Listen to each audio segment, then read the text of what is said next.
જય બાબારી મિત્રો, સ્વાગત છે આજના નવા બ્લોગ વિડીયોમાં. અને હાલ આમ તો બ્લોગ નહોતો શૂટ કરવો, પણ એક કબૂતરના જોઈને શૂટ કરવો પડ્યો.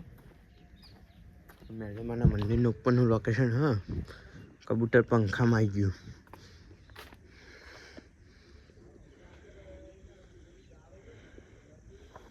એ ઉપર લાઈન મૂકી દીધું.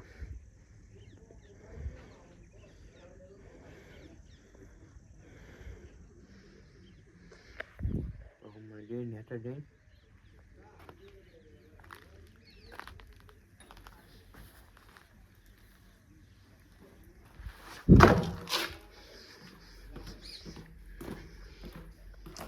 આને કઈ નાનું બચ્યું.